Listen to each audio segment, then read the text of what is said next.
Hi, my name is Ludovico Tesser. I am a PhD student at Chalmers University of Technology, and in this video I will give you a broad introduction to my own research on noise in nanoscale engines. Typically, noise is considered as a nuisance, but especially at the nanoscale, it can tell us more about how our engines work. When one thinks of engines, the first thing that may come to mind could be something like a big train with some smoke coming out of it. By now, this invention is quite old, but we know that it has been very useful. So let's see how these kind of engines work. Unfortunately, I don't have a full train with me because it's very big and also very expensive. So instead, I have this model of an engine. And if I just give it a little kick, then it will start moving.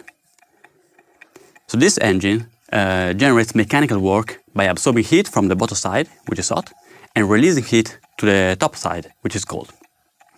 And you can also see that this engine is quite steady. This is because even though this can fit in one hand, it is still a macroscopic engine. In fact, between these two plates, there are billions of atoms. Now imagine changing the position of a single atom.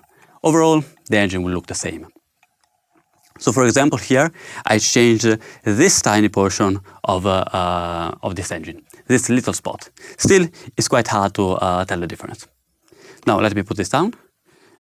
Even though the position of an atom can be random, since there are so many of them, the average behavior will dominate. And this makes macroscopic engines quite steady.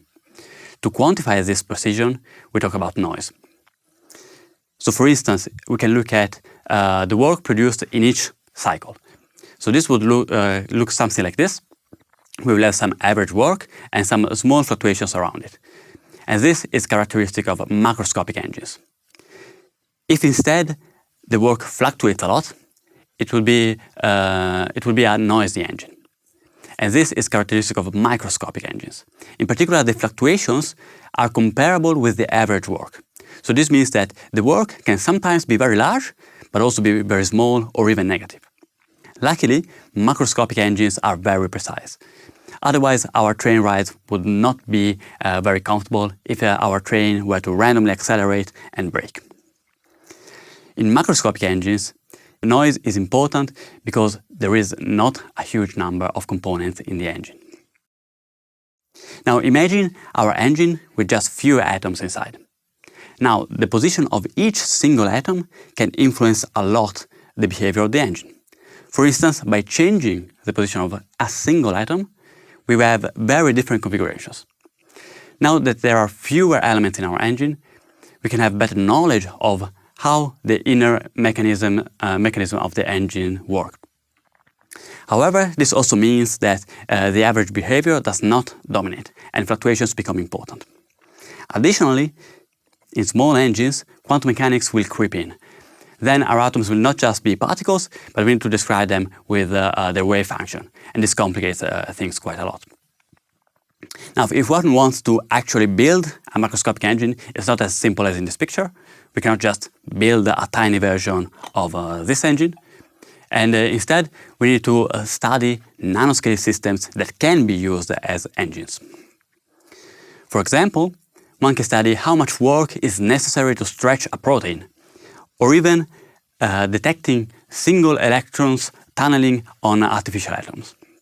Now what I do is studying the theory behind devices where, just like in our toy heat engine, there is a hot side and there is a cold side, but instead of the gas and the piston, electrons flow between the contacts while maintaining some quantum mechanical properties. Now this flow generates an electrical current that could, in principle, power some other electronic nano devices.